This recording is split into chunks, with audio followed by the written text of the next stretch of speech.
안녕하세요, 가치남입니다. 다들 주말 잘 보내시고 계신가요?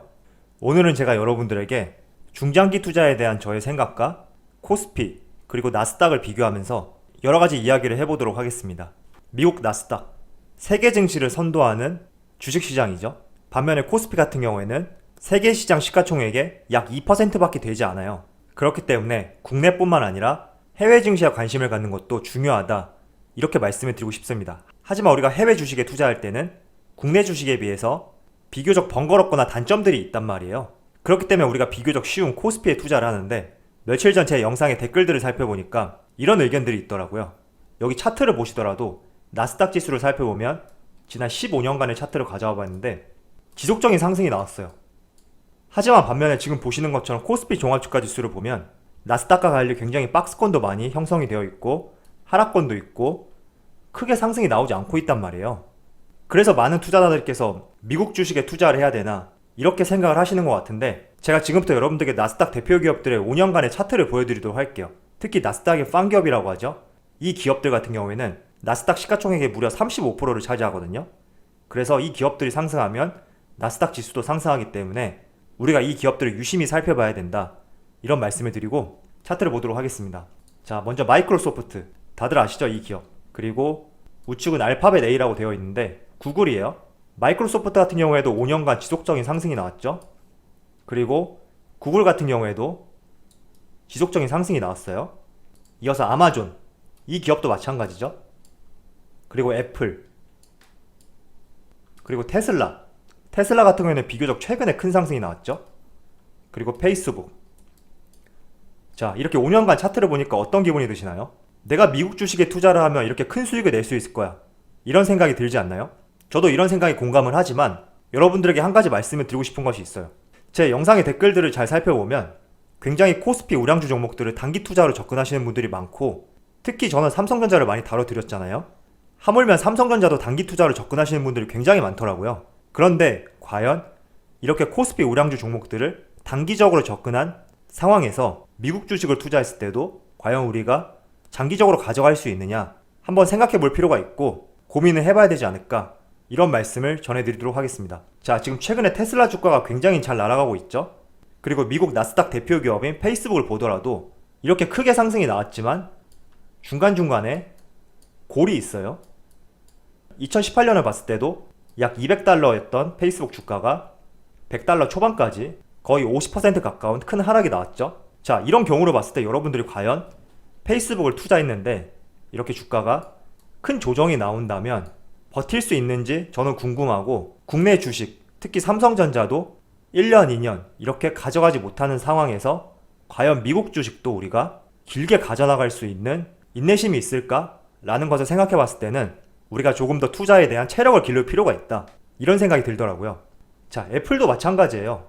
한때 200달러 초반이었던 주가가 100달러 중반대까지 떨어졌을 때, 이런 구간이라든지 지난 1월달 300달러를 넘었었죠. 그리고 200달러 초반까지. 과연 이 구간에서도 버틸 수 있을까? 라는 것을 생각해 봤을 때는 조금은 의문이 드는 것이 사실이에요.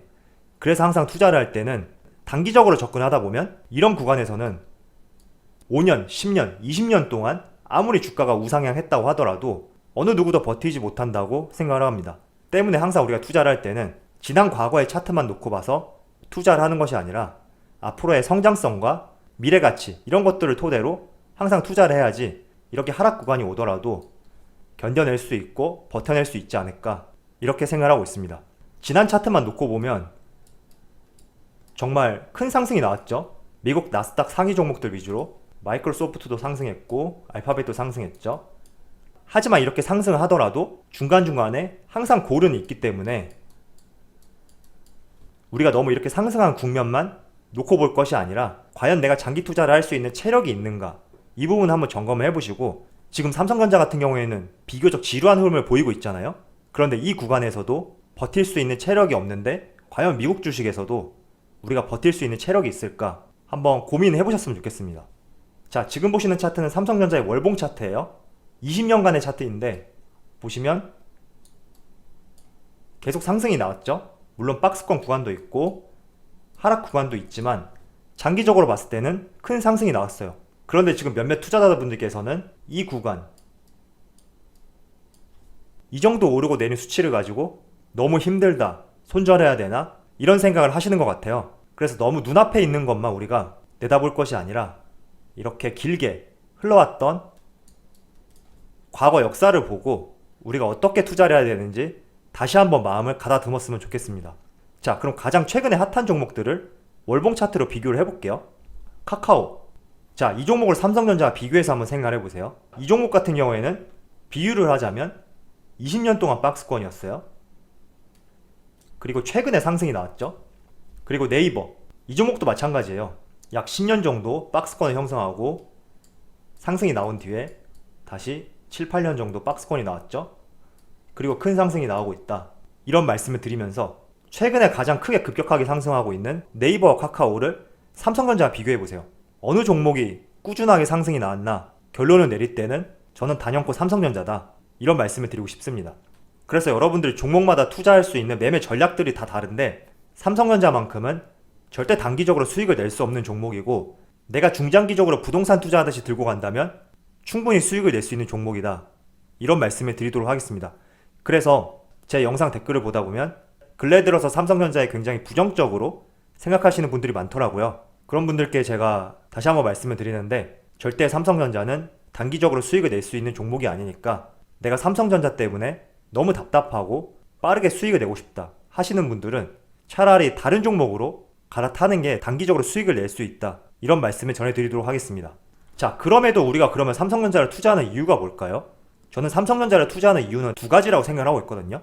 첫 번째는 이렇게 20년간의 차트를 봤을 때 꾸준히 우상향을 했단 말이죠. 물론 조정 구간도 일부 존재하긴 하지만 꾸준히 상승을 했어요.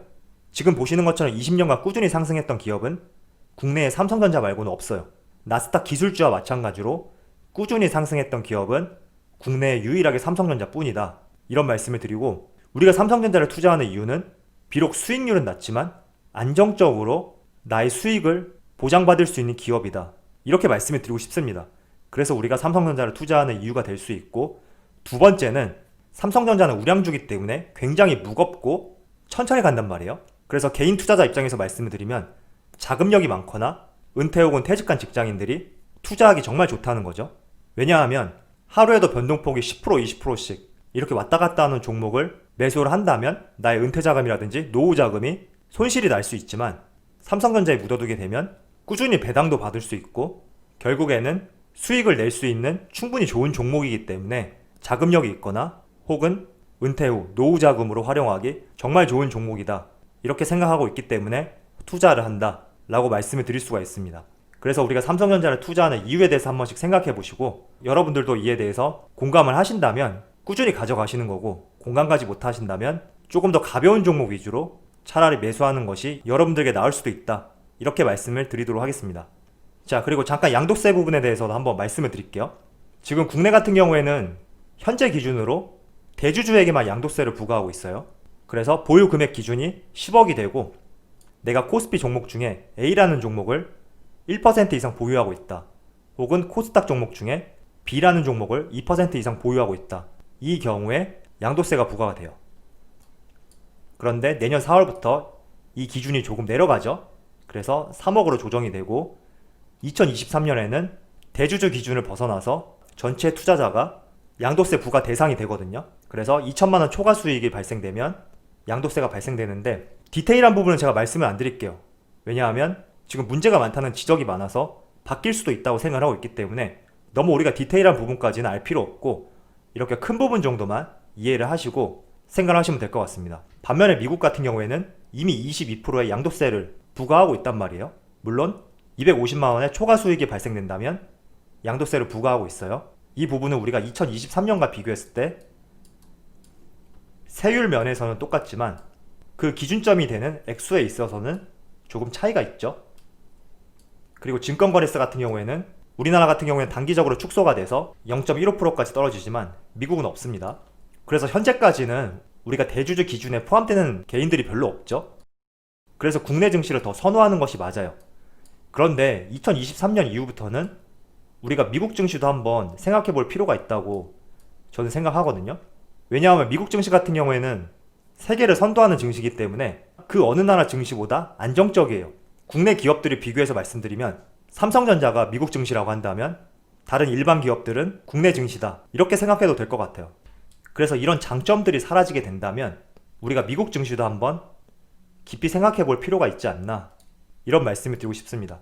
저는 지금까지 주식 투자를 10년 정도 했는데 미국 증시에 대해서 작년부터 관심이 많이 생겼어요.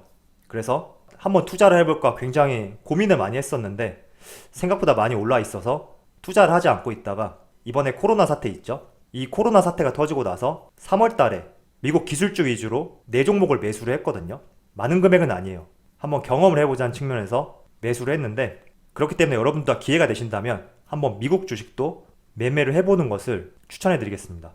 자, 마지막으로 테슬라 한번 제가 말씀을 드릴게요. 이 종목 같은 경우에는 지난 코로나 사태가 터지기 직전에 $1000 근처였거든요. 그런데 이때만 하더라도 테슬라 주가 거품이다, 실제 밸류에이션보다 더 많이 주가가 상승했다, 이런 의견들이 굉장히 많았어요. 그런데 이렇게 코로나 사태가 터지고 나서 모든 종목의 주가가 떨어지듯이 테슬라도 함께 떨어졌죠. 그런데 지난 코로나 사태 이전보다 그 어느 주식보다도 더 빠르게 큰 상승이 나오고 있어요.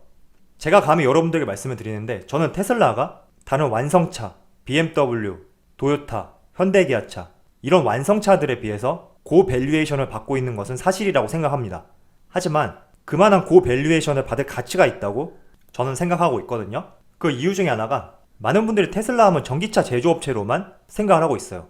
저는 테슬라가 이렇게 고밸류에이션을 받을 수 있는 이유 중에 하나는 단순히 전 세계의 전기차 시장을 선도해 나가는 것 뿐만 아니라 자율주행, 이 부분이 가장 핵심이지 않을까, 이렇게 생각을 해봅니다. 지금 테슬라 같은 경우에 레벨 5에 매우 근접했다고 하는데 레벨 5 같은 경우에는 완전 자유를 뜻하거든요. 여기 보시면 모든 조건에서 시스템이 상시 운전되고 주요 기능으로는 자율주행, 무인 운송 기능이 있다. 지금 이 기술이 2035년쯤에 상용화가 될 것으로 내다보고 있지만 테슬라의 머스크 회장 같은 경우에는 이 기술은 올해 안에 완성될 수 있다, 이렇게 발표를 했거든요. 그럼 자율주행 기술이 발전되면 테슬라에게 어떤 영향을 미치느냐, 시장을 선도할 수가 있죠. 여러분들 잘 생각해 보세요. 여러분들이 지금 사용하고 있는 카카오톡, 만약에 다른 메신저가 생겼을 때 여러분들 그 메신저로 갈아탈 생각이 있나요? 저는 카카오톡이 무너지기 위해서는 카카오톡을 뛰어넘는 것, 그 이상 2배, 3배 이상 뛰어넘을 수 있는 완벽한 플랫폼이 나오지 않는다면 이미 시장에 선점되어 있는 카카오톡을 무너뜨리기란 쉽지 않다고 생각하고 있어요. 네이버도 마찬가지죠. 우리가 어떤 내용을 검색할 때 지금은 점유율이 구글 쪽에서도 많이 나오고 있긴 하지만 주로 네이버에서 많이 검색을 한단 말이죠. 또 한 가지 예시로 우리가 인터넷을 할 때 마이크로소프트의 익스플로 다들 사용하시죠? 물론 최근에는 크롬이 등장하긴 했지만 그래도 수십 년 동안 마이크로소프트의 익스플로, 엑셀, 워드, 파워포인트 다 사용이 되고 있단 말이에요.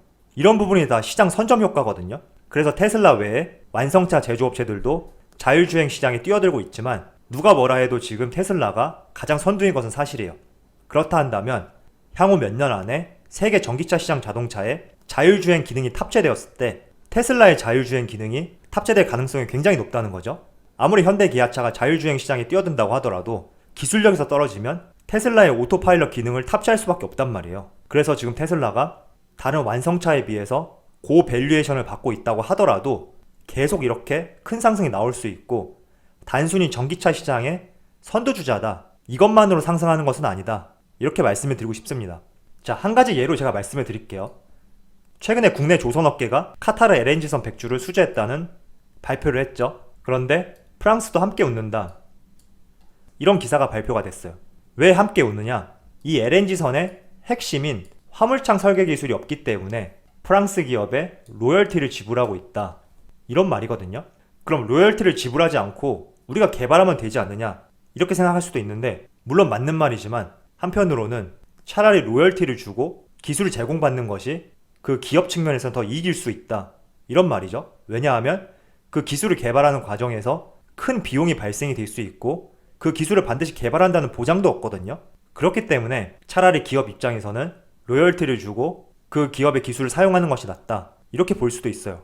그래서 테슬라의 오토파일럿 기능이 완성이 된다면 세계 자동차 시장의 판도로 바꿀 수 있다, 저는 그렇게 말씀을 드리고 싶습니다. 자, 그래서 항상 기업을 공부할 때 다양한 해석을 통해서 이 기업이 얼마나 더 성장할 수 있나, 이런 측면에 초점을 갖고 공부를 하셨으면 좋겠습니다. 자, 오늘은 제가 미국 증시와 테슬라에 대해서 말씀을 드렸는데 국내 주식에만 관심이 있는 투자자들에게는 다소 도움이 안 되는 영상일 수도 있지만 제가 처음에 말씀드렸던 장기 투자를 하기 위한 기초 체력을 기르는 과정, 이 부분과 어떤 기업을 공부할 때 한 측면보다도 다양한 측면으로 해석할 수 있는 이런 역량들을 조금 더 길러 나가셨으면 좋겠습니다. 자, 그럼 오늘 영상을 마치도록 하고요. 항상 여러분들의 성공 투자를 기원하도록 하겠습니다. 감사합니다.